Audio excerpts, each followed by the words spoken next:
Wife of Abhinandan part 69. నిజమే ప్రియా, సిద్ధు సార్కి దూరంగా ఉంటేనే నేను సిద్ధు సార్ని చూడకుండా ఉండగలుగుతాను. ఈ ప్రేమలు పెళ్లిల్లో మా జీవితాలను నాశనం చేశాయి.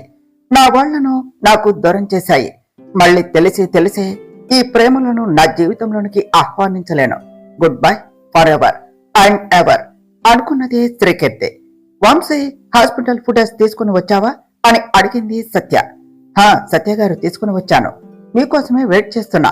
ఆ అమ్మాయిని చూసిన టైము ఐడియా ఉందా అన్నాడు వంశీ. వంశీ 2 to 3 మధ్యలో అనుకుంటా, డాక్టర్ రూమ్ బయట అంటూ సత్య చెప్పటంతో వంశీ ఆ ఫుటేజ్ ని చెక్ చేస్తూ ఉన్నాడు. సత్య కూడా ఆ ఫుటేజ్ చూస్తూ, వంశీ ఇక్కడే పాస్ చెయ్యి అంటూ ఆ వీడియో చూస్తూ, వంశీ తనే అమ్మో, మను చెల్లెలు అంటే నేను చూసింది తననే. నాకు చాలా హ్యాపీగా ఉన్నది. తను చనిపోలేదు. మరి ఆ రోజు అంబులెన్స్ లో ఉన్నది ఎవరు అన్నది. అదంతా తెలియాలి అంటే ముందు మనకు ఆ అమ్మాయి ఎక్కడ ఉందో తెలియాలి. ఇంతకు తన పేరేమిటి అని అడిగాడు వంశీ. శ్రీకీర్తి. నేను వెంటనే మనోకి కాల్ చేసి చెప్తాను అంటూ సత్య ఫోన్ తీస్తూ ఉంటే, సత్య ఒక్క నిమిషం ఆగు, ముందు తను ఎక్కడ ఉందో కనుక్కొని అప్పుడు తన ముందు పెడదాం. అప్పుడు చాలా హ్యాపీగా ఫీల్ అవుతుంది. పైగా తను నువ్వు అనుకున్న అమ్మాయి అవునో కాదు, అసలే మనిషిని పోలిన మనుషులు ఉంటారు. అందుకని నిజం తెలిసాక అప్పుడు చెప్పొచ్చు అన్నాడు వంశీ. ఓకే వంశీ, బట్ తనని ఎలా ట్రేస్ చేయాలి అన్నది సత్య. తను హాస్పిటల్లో ఎవరి కోసం వచ్చిందో తెలుసుకుంటే ఏమన్నా క్లూ దొరకవచ్చు. నేను తెలుసుకుంటాను అని చెప్పాడు వంశీ. కొంచెం త్వరగా చేయి వంశీ, కనీసం దాన్నన్నా చూస్తే అది హ్యాపీ ఫీల్ అవుతుంది. నేను కూడా ఒకసారి వాళ్ళ ఊరుకు వెళ్ళి ఏమన్నా తెలుస్తుందేమో ట్రై చేస్తాను. సరే నేను వెళతాను, నువ్వు కాల్ చేసి రమ్మనేసరికి అర్జెంటుగా వచ్చేశాను అంటూ అక్కడి నుంచి స్టార్ట్ అయ్యింది సత్య. సంతోష్, పృథ్వీ ఇద్దరు కూడా అభి ముందు కూర్చొని ఉన్నారు. అభి సీరియస్ గా ఆలోచిస్తూ ఉన్నాడు. బావా ఇంకేం ఆలోచిస్తున్నావు? ఆ ప్రవీణ్ గాడు ఊళ్ళోనికి వచ్చాడు. పైగా వాడు ఉన్న అడ్రస్ కూడా తెలిసిపోయింది. ఇంకెందుకు లేటు, వాడి పని ఫినిష్ చేద్దాం అన్నాడు సంతోష్. లేదు, దానికి ఇంకా టైం ఉన్నది. ముందు వాడు ఏం చేయాలి అని అనుకుంటున్నాడో తెలియాలి. పృథ్వీ, వాడిని మీ పోలీసులు ఎవ్రీ సెకండ్ అబ్జర్వ్ చేస్తూ ఉండమని చెప్పు. వాడిని ఏం చేయాలో నేను చూసుకుంటాను అని చెప్పాడు అభి. ఓకే అభి అన్నాడు పృథ్వీ. ఇంకా ఆ శుక్లాభాయ్ ఇన్ఫర్మేషన్ అంతా గ్యాదర్ చేయి. నెక్స్ట్ ఆ జేపీని శుక్లాభాయ్ అని రివీల్ చేసి వాడిని పైకి పంపించడం మిగిలింది. వంశీ ఇచ్చిన ఇన్ఫర్మేషన్ తో వాడి ఇల్లీగల్ యాక్టివిటీస్ మొత్తం అటాక్ చేసి కొల్లాప్స్ చేయి. మీరిద్దరూ ఆ పనిలో ఉండండి అని చెప్పాడు అభి. బావా ఇప్పుడేం నాటకం ఆడాలరా నేను అని అడిగాడు సంతోష్. సోదాపి ముందు పని చూడరా అన్నాడు అభి. ఓకే బావా అంటూ, బావా బుగ్గపై ఆ మార్కేమిట్రా అని అడిగాడు సంతోష్. పృథ్వీ సంతోష్ అడిగిన దానికి నవ్వుతూ ఉంటే అభి సంతోష్ వైపు సీరియస్ గా చూసి, నీకు చెప్పిన పని చూడరా అంటే అదర్ థింగ్స్ నీకెందుకురా అన్నాడు. బావా నాకేదో అర్థమైందిలే అని నవ్వాడు సంతోష్. అభి తన చైర్లో నుంచి లేవబోతూ ఉంటే సంతోష్ ఫాస్ట్ గా బయటకు పరిగెత్తాడు. ఇంకా పృథ్వీ కూడా నవ్వుతూ బయటకు వెళ్ళాడు. వాళ్ళిద్దరూ వెళ్ళగానే బుగ్గపై చేయి పెట్టుకుంటూ, బంగారం ఎంత పని చేశావే తెంగరదాన, వచ్చాక చెప్తానే నీ పని అంటూ నవ్వుకుంటూ ఉంటే, అభి అంటూ సంజన అక్కడకు వచ్చింది. అభి సంజనాని చూడగానే ఫేస్ లో స్మైల్ పోయి సీరియస్ గా చూసి, రా అన్నట్టుగా కళ్ళతోనే చూశాడు. సంజన నవ్వుతూ వస్తూ ఉంటే అభి సీరియస్ గా చూస్తూ, సి సంజన, ఇది ఆఫీసు, ఇక్కడ నిన్ను బాస్, నీకు ఫ్రెండ్ కాదు. నా వైఫ్ అయినా సరే నన్ను ఇక్కడ సార్ అని పిలుస్తుంది. సో నన్ను ఎప్పుడు అలా పేరుతో పిలవకు, సార్ అనే పిలువు, గట్ ఇట్ అన్నాడు. అభి అలా అనేసరికి సీరియస్ గా ఓకే సార్ అన్నది సంజన. ఓకే, ఇంతకీ ఎందుకు వచ్చావు అని అడిగాడు అభి. ఏమీ లేదు సార్, ఊరికనే, వర్క్ ఏమీ లేదు అని కాసేపు మాట్లాడదాం అని వచ్చాను. ఎంతైనా మనం ఫ్రెండ్స్ కదా అభి, అందుకనే వచ్చాను, కాసేపు కబుర్లు చెప్పుకుందాం అంటూ సంజన చైర్లో కూర్చోపోతూ ఉంటే, వర్కింగ్ టైంలో నీతో ముచ్చట్లు పెట్టుకుని ఉండాలా, ఎక్కడ ఎలా ఉండాలో తెలుసుకో అంటూ, నీకు వర్క్ లేకపోతే నాకు చెప్పాలి, అంతేకాని బాధకాని అంటూ రాకూడదు. అక్కడ షెల్ఫ్ లో లెఫ్ట్ సైడ్ రాక్ లో ఫైల్స్ ఉంటాయి చూడు అని చెప్పాడు అభి. అభి అలా అనటంతో సంజన వెళ్లి ఆ ఫైల్స్ చూస్తూ, ఏ ఫైల్ కావాలి సార్ అని అడిగింది. అక్కడ ఉన్న ఫైల్స్ అన్ని తీసుకొనిరా అన్నాడు అభి. సంజన వాటిని కొండలాగా పట్టుకొని టేబుల్ పై పెట్టబోతూ ఉంటే, హే సంజన, అవి ఇక్కడెందుకు పెట్టడం? అవన్నీ కూడా పెండింగ్ ఫైల్స్, నీకోసమే. వర్క్ లేదు అంటున్నావు కదా, సో ఆ ఫైల్స్ అన్ని క్లియర్ చేసి అప్పుడు ఇంటికి రా అన్నాడు అభి. సంజన ఏడుస్తూ ఏమీ అనలేక ఆ ఫైల్స్ తీసుకొని, అనవసరంగా వెళ్ళాను, వెళ్లకుండా ఉన్నా పోయేది, అది వచ్చే లోపల టైం స్పెండ్ చేద్దాం అనుకుంటే ఇలా అయిందేమిటి అని తిట్టుకుంటూ వెళ్లి వర్క్ స్టార్ట్ చేసింది. టైం స్పెండ్ చేస్తావా? ఆ ఫైల్స్ తో బాగా స్పెండ్ చేయవే అని నవ్వుకుంటూ సీసీలో సంజన పడే పాటలు చూస్తూ ఉన్నాడు అభి. ఆఫ్టర్నూన్ కి మను రావటంతో తనకు కూడా సంజనాన్ని చూపిస్తూ నవ్వుకుంటూ లంచ్ ఫినిష్ చేశారు. మను చెప్పినట్టుగానే ఈవినింగ్ అభి త్వరగా ఇంటికి వచ్చాడు. అభి రాగానే మను అభిని ఫ్రెష్ అవ్వమని పైకి పంపించింది. అమ్మో ప్రీతి, అభి వచ్చాడు అంటే అది కూడా ఇప్పుడు అప్పుడు వచ్చేస్తుంది అని భయంతో చూస్తూ ఉంటే ఎంతకీ రాకపోవటంతో Indrani and Preethi happy feel అయ్యారు. అభి గారు, మీరు ఫ్రెష్ అయ్యారా అంటూ లోనికి వచ్చింది మనం. ఏం బంగారం, నాతో ఏమన్నా పని ఉన్నదా? త్వరగా రమ్మన్నావు అంటూ దగ్గరికి వస్తూ ఉన్నాడు అభి.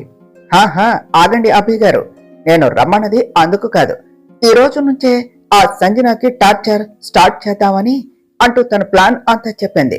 అది వచ్చే లోపల మనం అనుకున్నది చేయాలి, పదండి అంటూ ఫాస్ట్ గా అభిని తీసుకుని సంజన రూమ్ కు వెళ్ళింది మనం. కాసేపటి వరకు ఆ రూమ్ లో వాళ్ళు చేయాలి అనుకున్నది అంతా చేసేసి అమ్మయ్య అంటూ అభి బెడ్ పై కూర్చున్నాడు. అభి గారు, ఏమిటి ఇక్కడే సెటిల్ అయ్యారు? అది ఎప్పుడైనా రావచ్చు, పదండి, మనల్ని ఇక్కడ చూస్తే లేనిపోని డౌట్స్ వస్తాయి అంటూ అభిని లాగుతూ ఉన్నది మనం. నేను రాను బంగారం, చాలా అలసిపోయాను, నాకు బూస్టప్ ఇస్తే కానీ రాను అంటూ మనుని తన మీదకు లాగటంతో మను వెళ్లి డైరెక్ట్ గా అభిపై పడింది. అనుకోకుండా మను అభి పెదాలను చిన్నగా టచ్ చేయగానే అభి అంతే బంధించేశాడు. మను అభిని వెనక్కి తోస్తూ, అబ్బా అలరి చేయకండి, ముందు పదండి, మనం అనుకున్నది అయ్యాక మీకు కావలసినవన్నీ ఇస్తాను, పదండి శ్రీవారు అంటూ అభిను లాక్కుంటూ వెళ్ళింది. బంగారం, ప్రామిస్ చేశావు, మర్చిపోకూడదు అంటూ మను వెనకే కిందకు వచ్చాడు అభి. ఇద్దరు కాసేపు సిద్ధుతో మాట్లాడి బయటకు వస్తూ ఉంటే అప్పుడే కాళ్ళు ఇచ్చుకుంటూ పిచ్చిదానిలాగా జుట్టంతా ముందుకు వేసుకొని సంజన వస్తూ ఉన్నది. తనని చూసి నవ్వుకుంటూ, సంజన ఏమీ తినకుండా వెళ్తున్నావు ఏమిటి? వచ్చ కొంచెం తిను అని పిలిచింది మనం. నాకేమీ ఆకలిగా లేదు, ఇప్పుడు ఏం వద్దు అంటూ తన రూమ్ కు వెళ్ళింది సంజన. ఇంకా మిగతా అందరినీ కూడా డిన్నర్ కి పిలవటంతో అందరూ తినేసి ఎవరి రూమ్ లోనికి వాళ్ళు వెళ్లిపోయారు. ఇంద్రాణి వాళ్ళను సంజన పట్టించుకోనందుకు హ్యాపీగా వెళ్లి బెడ్ పై పడిపోయారు. అభి అందరూ వెళ్లిపోయాక ఎప్పుడు వాళ్ళు అనుకున్నది స్టార్ట్ చేయాలా అని అక్కడ నుంచి వెనక వైపుగా సంజన రూమ్ దగ్గరకు వెళ్లి ఇద్దరు చూస్తూ ఉన్నారు. కింద నుంచి పైకి వచ్చిన సంజన నీరసంగా తన బ్యాగ్ అండ్ షూస్ దూరంగా విసిరేసి బెడ్ పై పడిపోతూ, అభి నీతో ఉండాలి అని నేను వస్తే నన్ను ఎలా చేస్తావా? నీ మీద నేను ప్రేమ పెంచుకుంటే నా మీద కనీసం నువ్వు ఫ్రెండ్ అన్న కన్సర్న్ కూడా చూపించటం లేదు. నీకు దగ్గరవ్వాలి అంటే ముందు నేను దాన్ని నీకు దూరం చెయ్యాలి, తప్పదు. అమ్మో, ఈ రోజు నా పని అయిపోయింది, ఇక నా వల్ల కాదు. ఆ మనసాన్ని చంపేస్తున్నట్టే దీన్ని కూడా నా కసి తీరా చంపేస్తాను అంటూ బెడ్ పై పడి అలానే కళ్ళు మూసుకున్నది. అలా నిద్రలోనికి జారుకున్న సంజన ఎంతసేపు అలా పడుకున్నదో తెలియదు కానీ ఒక్కసారిగా కళ్ళు తెరిచింది. తను అలా లేచేసరికి రూమ్ అంతా కూడా చీకటిగా ఉన్నది.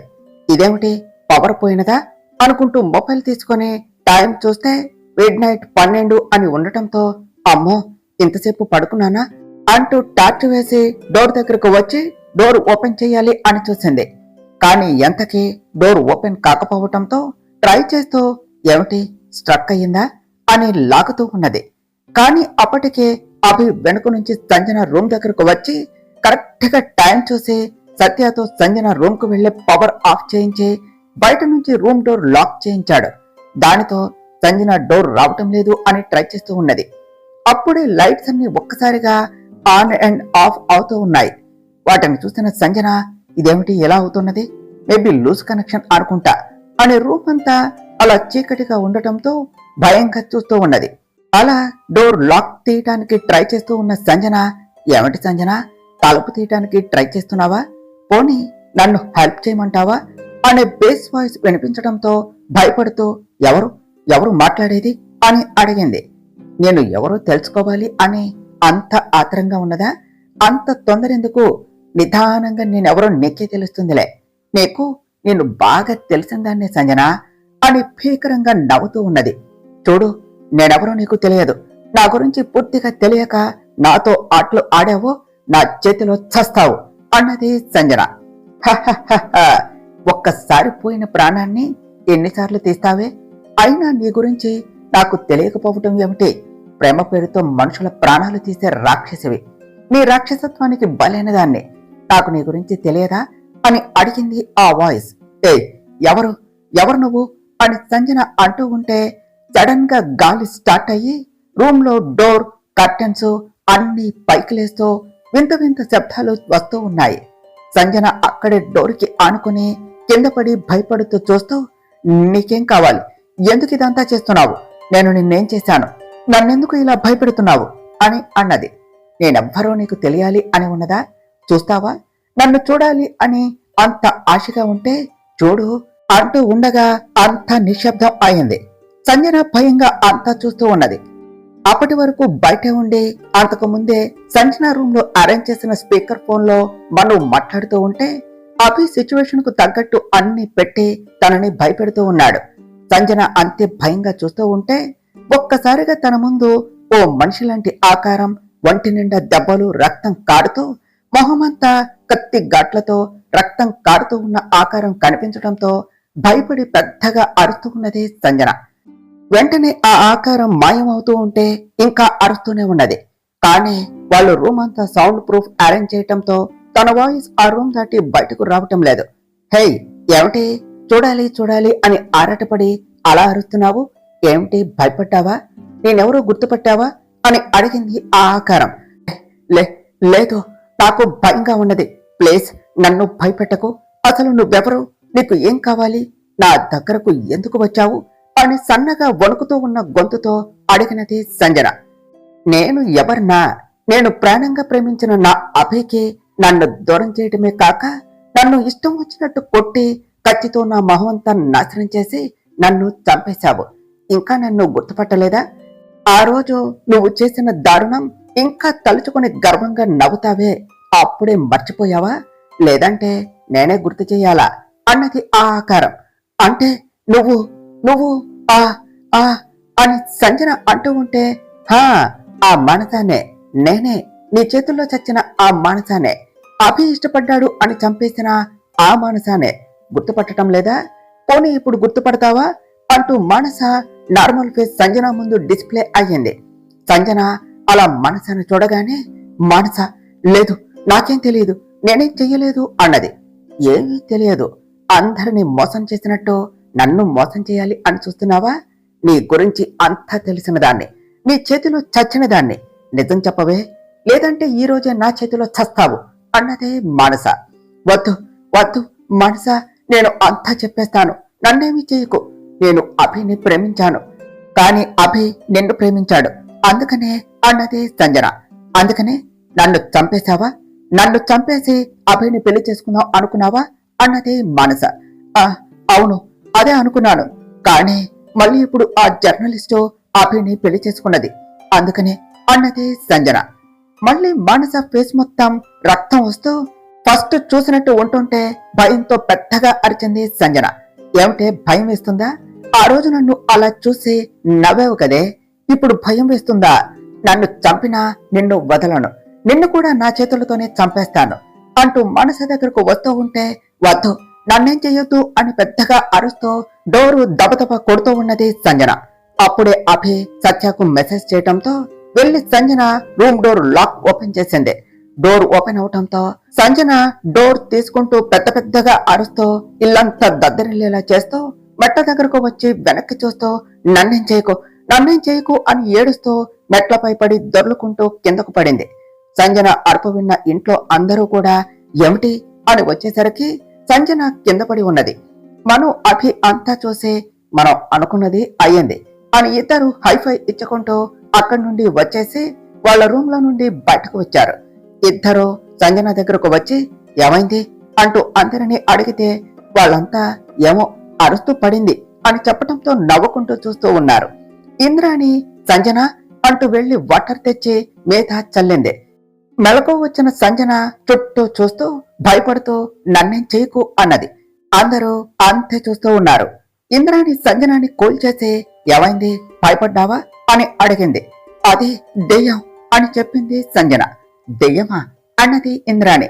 హా దెయ్యం, అది ఆ అంటూ అభిని చూసి తను చెప్పేది కాస్త ఆపేసింది సంజన. ఏమిటి సంజన, చెప్పు, ఏం చూసి భయపడ్డావు అని అడిగాడు అభి. ఏమీ లేదు, ఏదో కల వచ్చింది అని చెప్పింది సంజన. కలకే ఇంత అని అనుకుంటూ సరే వెళ్ళి పడుకో అని చెప్పింది ఇంద్రాణి. సంజన తన రూమ్ కు వెళ్ళాలి అంటే భయపడుతూ ఉన్నది. ఏమిటి సంజన, నువ్వు అంతలా భయపడుతున్నావు? చూస్తూ ఉంటే కళ అనిపించటం లేదు. నిజంగా కలేనా అని అడిగింది మనం. హా హా మైత్రి, నాకేం భయం లేదు, నేను వెళ్తాను, నా రూమ్ కి వెళ్తాను అంటూ భయంగా రూమ్ లోనికి వెళ్ళింది సంజన. ఇంకా అందరూ వాళ్ళ రూమ్ లోనికి వెళ్లారు. మను అభి కూడా నవ్వుకుంటూ వాళ్ళ రూమ్ లోనికి వెళుతూ ఇంకా సిద్ధు రూమ్ లో లైట్ వెలగటం చూసి సిద్ధు దగ్గరకు వెళ్లారు అభి మనం. సిద్ధు నిద్రపోకుండా ఎటో చూస్తూ ఉన్నాడు. సిద్ధు, ఏమిటి ఇంకా నిద్రపోలేదా అని అడిగింది మనం. నిద్ర రావటం లేదు వదిన అన్నాడు సిద్ధు. ఏమైంది సిద్ధు, ఎందుకు అలా ఉన్నావు అని అడిగింది మనం. Siddhu, is it everything fine అన్నాడు అభి.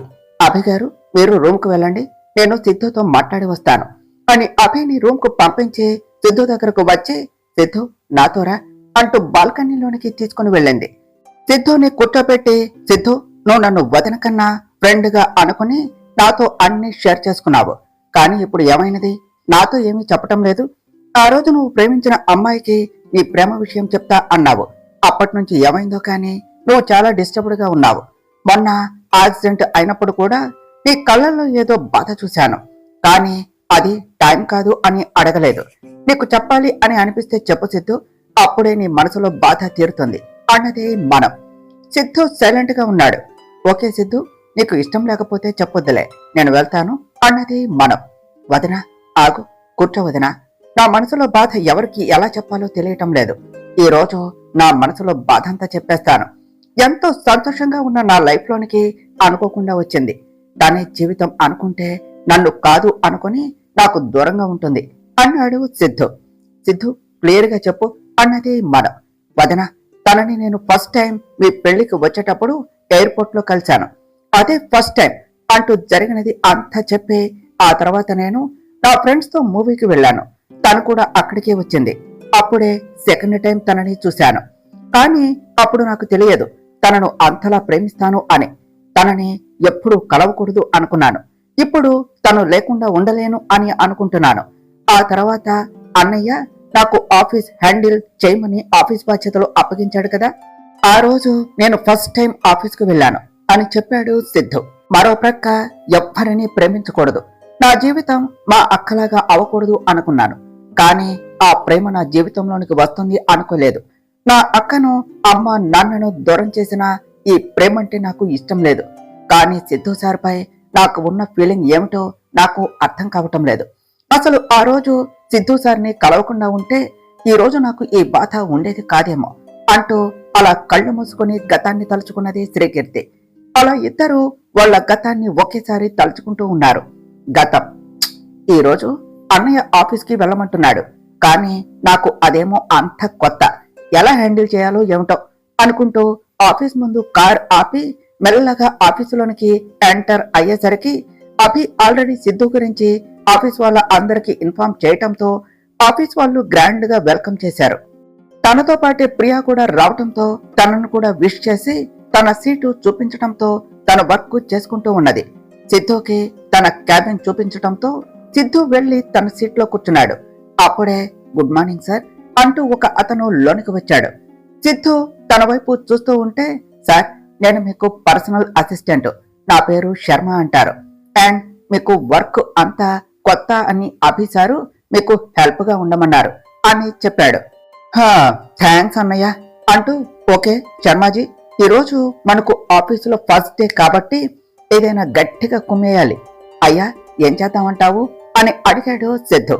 అబ్బో సారు, అభి సార్ అంతా స్ట్రిక్ట్ కాదు అనుకుంటా అని మనసులో అనుకున్నాడు శర్మ. ముందు ముందు చూద్దువులే శర్మాజీ, ఇప్పుడు ఏం చేయాలి చెప్పు అన్నాడు సిద్ధు.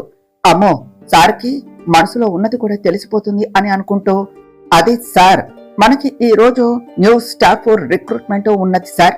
ఇంటర్వ్యూలో 10 మంది సెలెక్ట్ అయ్యారు. మీరు ఒకసారి చూసి ఫైనలైజ్ చేస్తే అన్నాడు శర్మ. ఓకే, ఓసారి అందరినీ 1 by 1 పంపు, చూసి పెడదాం అంటూ సీట్లో పేపర్ వెయిట్ తిప్పుతూ ఫస్ట్ డే ఇంటర్వ్యూస్ చూద్దాం అనుకుంటూ శర్మ ఇచ్చిన ప్రొఫైల్స్ చెక్ చేస్తూ ఓ బయోడేటా చూస్తూ, అమ్మని, ఇది కూడా ఇంటర్వ్యూకు వచ్చిందా?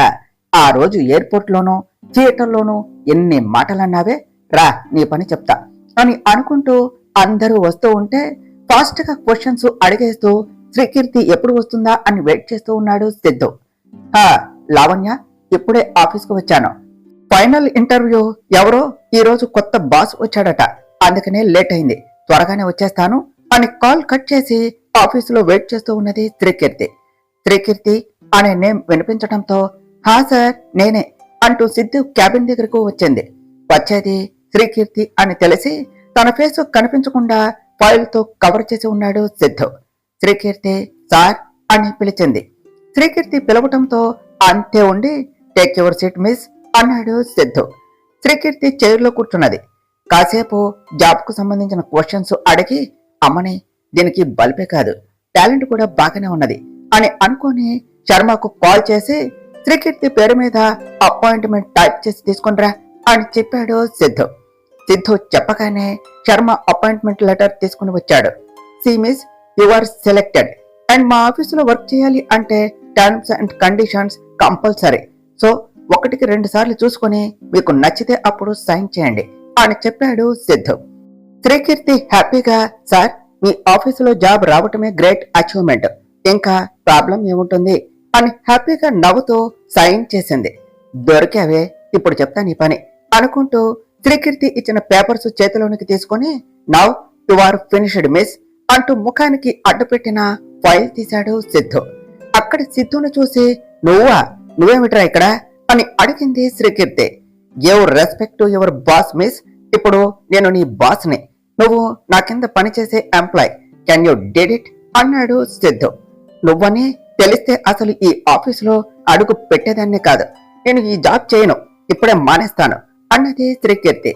సిద్ధు స్టైల్ గా చైర్లో వెనక్కు వాలి కాలు మీద కాలు వేసుకుని, అలా అంటే ఎలా పాప, మర్చిపోయావా? ఇప్పుడే జాబ్ లో జాయిన్ అయినట్టు సైన్ చేశావు. నేను మరీ టర్మ్స్ అండ్ కండిషన్స్ అన్ని చదివి అప్పుడు సైన్ చేయమని చెప్పాను. కానీ నీకు నోటి దూలతో పాటు చేతి దూల కూడా ఉన్నది, అందుకే ఏదో రేసులో పార్టిసిపేట్ చేస్తున్నట్టు సైన్ చేశావు. శర్మాజీ, ఒకసారి పాపకు అందులో ఏమున్నాయో క్లియర్ గా చెప్పు అన్నాడు సిద్ధు. పాప పీప అన్నావంటే మొహం కొబ్బరి చట్నీ చేస్తా అన్నది శ్రీకీర్తి. మీ మొహం ఆల్రెడీ అలానే ఉందిలే, ముందు చెప్పేది వినవే అన్నాడు సిద్ధు. నువ్వు చెప్తే నేను వినాలారా? నువ్వేమిటి చెప్పేది, నేను వినేది అన్నది శ్రీకీర్తి. సిద్ధు కూల్ గా విజిల్ వేస్తూ, వినాలి పాప, ఎందుకంటే నేను ఇక్కడ బాస్, నువ్వు నా ఎంప్లాయ్. శర్మ, దానికి అన్ని క్లియర్ గా ఎక్స్ప్లెయిన్ చేయి, మనకు చాలా పని ఉన్నది అన్నాడు.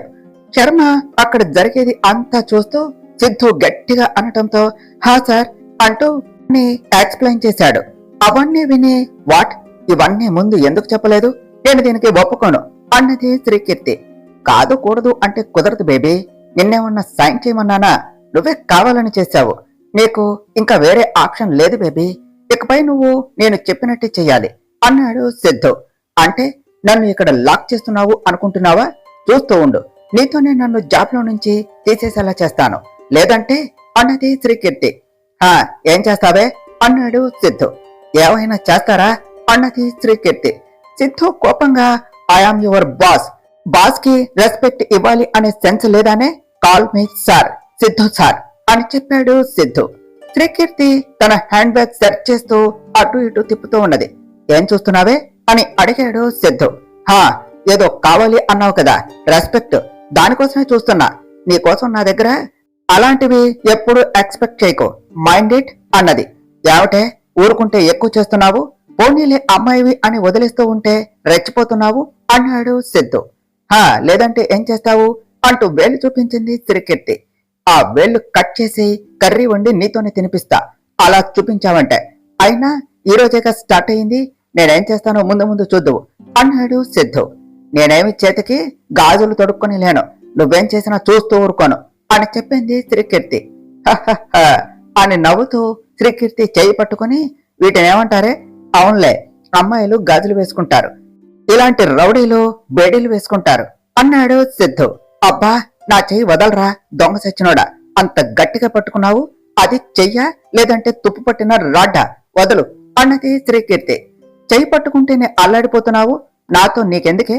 నా కంట్లో ఎంత తక్కువ పడితే అంత బాగుంటావు, రోజు నాకు కనిపించకూడదు అని కోరుకో అంటూ చెయ్యి వదిలేశాడు సిద్ధు. శ్రీకీర్తి చెయ్యి చూసుకుంటూ ఉంటే, శర్మ, దీనికి దాని సీట్ చూపించి ఏం చేయాలో చెప్పు అన్నాడు సిద్ధు. అదేమిటి, ఈ రోజే జాయిన్ అవ్వాలా అని అడిగింది శ్రీకీర్తి.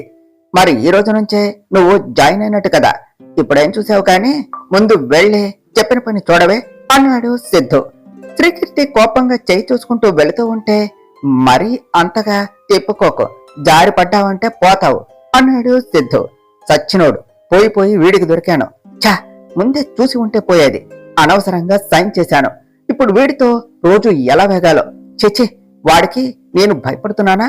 వాడికి ఈ శ్రీకీర్తి అంటే ఏమిటో చూపిస్తాను, నాతో సిద్ధు సార్ అని పిలిపించుకుంటాడంట, చూద్దాం నువ్వు అన్నది జరుగుతుందో లేదంటే నువ్వే నన్ను పంపించేస్తావో, లెట్స్ సీ అంటూ శర్మ చూపించిన సీట్లో కూర్చున్నది శ్రీకీర్తి.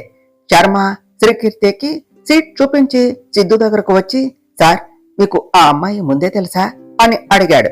నీకు చెప్పిన పని చెయ్యి చాలు శర్మ, ఎక్కువగా ఇన్వాల్వ్ అవ్వకు అని చెప్పాడు సిద్ధు. సిద్ధు అలా అనటంతో సైలెంట్ గా వెళ్లిపోయాడు శర్మ. రాక్షసి, దీనికి బాగా పొగరు ఎక్కువగా ఉన్నది, దీని పొగరు అనుస్తాను, చూస్తూ ఉండవే, ఈ సిద్ధు అంటే ఏమిటో చూపిస్తాను అని అనుకున్నాడు సిద్ధు. ప్రియా తన పక్కన ఉన్న శ్రీకీర్తిని చూసి, హాయ్ మీరు అని అనటంతో శ్రీకీర్తి కూడా తనను చూసి, హా నేనే అని చెప్పింది. హాయ్, మీ పేరు అని అడిగింది ప్రియా. నా పేరు శ్రీకీర్తి అని చెప్పి ప్రియా పేరు అడిగింది శ్రీకీర్తి. అలా ఇద్దరు కూడా బాగా కలిసిపోయారు. నువ్వెంత మంచిదానివి, మరి నీ అన్నయ్య ఏమిటి ప్రియా, ఎప్పుడూ అలా ఉంటాడు అని అడిగింది శ్రీకీర్తి. అదేమి కాదు, వాడు చాలా మంచివాడు, మీరు ఇంకా ఆ రోజు జరిగిన గొడవ దగ్గరే ఉన్నారు, అయినా ఇప్పుడు మా అన్నయ్యను చూసావు కదా, ఏమన్నాడు అని అడిగింది ప్రియా. ఏమి అనలేదు అని అడుగు, అంత యాటిట్యూడ్ ఆరగెంట్ ఉన్నవాడిని నేనెక్కడా చూడలేదు, నాతో సిద్ధు సార్ అని పిలిపించుకుంటాడంట, నేనేమిటో చూపిస్తాను అని చెప్పింది శ్రీకీర్తి. మీరింకా అంతే గొడవ పడుతున్నారా? మీతో నాకెందుకు, మీ బాధ మీరు పడండి, కానీ మనం మాత్రం ఫ్రెండ్స్ అంటూ నవ్వింది ప్రియా. శ్రీకీర్తి కూడా తనతో కలిసి నవ్వుతూ ఉన్నది. అలా ఇద్దరు బాగా కలిసిపోయి మంచి ఫ్రెండ్స్ అయ్యారు. రోజు ఆఫీసులో సిద్ధు శ్రీకీర్తిని ఏదో ఒకటి అనటం, శ్రీకీర్తి కూడా దానికి తగ్గట్టు చేయటం రోజు జరిగిపోతూ ఉన్నది. శ్రీకీర్తితో ఎంత గొడవ పడుతున్నా కూడా తన వర్క్ చూసి ఇంప్రెస్ కాకుండా ఉండలేకపోయాడు. దీనికి బలుపే కాని వర్క్ మాత్రం బాగానే చేస్తుంది. కాస్త ఆ పొగరు కూడా తగ్గితే ఆడపిల్లలాగా ఉండేది. ఎవడు చేసుకుంటాడో కాని దీని దెబ్బకి ఫస్ట్ నైట్ రోజే హిమాలయాలకు పారిపోతాడు అని క్యాబిన్ లో ఉండి ఫైల్ చూస్తూ ఉంటే, నన్ను చేసుకున్నాడు పారిపోతే మిమ్మల్ని చేసుకున్నది రోజు మీతోనే ఉండి మీకు నరకం చూపిస్తుంది, అదే నాలాంటిదైతే కొట్టిన చోట కొట్టకుండా చావ కొడుతుంది అంటూ లోనికి వచ్చింది శ్రీకీర్తి. ఏమిటే పెళ్లి గిల్లి అంటున్నావు, కోపతీసి పడిపోయావా ఏమిటే అని అడిగాడు సిద్ధు. ఛీ, నేను మీకు అదో వింత అని చెప్పింది శ్రీకీర్తి. ఏమో, నాకు అదే డౌట్ గా ఉందే, కావాలి అని నాతో గొడవ పడుతున్నావు అనిపిస్తున్నది, నాతో ఈ ఆఫీస్ నుంచి వెళ్ళిపో అనేలా చేస్తా అన్నావు, కానీ అలా ఏమి చేయకుండా వర్క్ కూడా పర్ఫెక్ట్ గా చేస్తున్నావు, నిజం చెప్పవే, మనసులో అలాంటి ఒపీనియన్ ఉందా ఏమిటే? నేను అందగడిని కావచ్చు, చూసి పడిపోయి బయటకు చెప్పలేక ఇలా చేస్తున్నావా? నిజం చెప్పు, నేనేమీ అనుకోను, కానీ నువ్వెంత ట్రై చేసినా కూడా నేను మాత్రం నీకు పడనే, ఎందుకంటే నాకు అమ్మాయి కావాలి కానీ ఇలా అమ్మోరు కాదు అన్నాడు సిద్ధు. ఒరేయ్ యాబ్రాసి, సన్నాసి, దద్దమ్మ, నన్ను అమ్మోరు అంటావా? నువ్వే ఉడతలు పట్టే తుప్పాసిగాడివి అన్నది శ్రీకీర్తి. సిద్ధు శ్రీకీర్తి చేయి పట్టుకుని, నేను పట్టుకున్నోళ్ళు అలాంటి వాళ్లే అన్నాడు. శ్రీకీర్తికి కాసేపటికు బల్బు వెలకక తర్వాత అర్థమయ్యి, అంటే నేను అన్నది. హా, నేను అదేగా చెప్పేది అన్నాడు సిద్ధు. హై, ఏమిటి అడ్వాంటేజ్ తీసుకుంటున్నావా, చేయి బదులు అన్నది శ్రీకీర్తి. అబ్బా అన్నయ్య, మళ్ళీ గోల మొదలు పెట్టారా? శ్రీ, నువ్వు డిజైన్ మోడల్ చూపించి వస్తా అని ఇప్పటిదాకా రాకపోయేసరికి ఇదే చేస్తూ ఉంటారు అనుకున్నాను, అందుకనే నేనే వచ్చాను. సిద్ధు, ఈ డిజైన్ చూసి ఫైనలైజ్ చేయి అన్నది ప్రియ. నన్ను అనుకు ప్రియ, అంతా మీ అన్నయ్య చేసేది. నేను సైలెంట్ గా ఉంటే నన్ను చేసుకున్నాడు హిమాలయాలు పోతాడు అని ఏదేదో అంటూ ఉన్నాడు అని చెప్పింది శ్రీకీర్తి. సిద్ధు ఆ ఫైల్ తీసి చూస్తూ నిజాలు చెప్తే అలానే ఉంటుంది అని కూల్ గా చెప్పాడు. తర్వాత ఏమి జరిగిందో నెక్స్ట్ పార్ట్లో తెలుసుకుందాం ఫ్రెండ్స్. డియర్ ఫ్రెండ్స్, మీకు గనుక ఈ కథ నచ్చినట్లయితే మీ అభిప్రాయాలను కామెంట్ల రూపంలో తెలియచేయండి. ఈ వీడియోను లైక్ చేయండి, షేర్ చేయండి, మా ఛానల్ను సబ్స్క్రైబ్ చేసుకోండి ఫ్రెండ్స్. Thank you.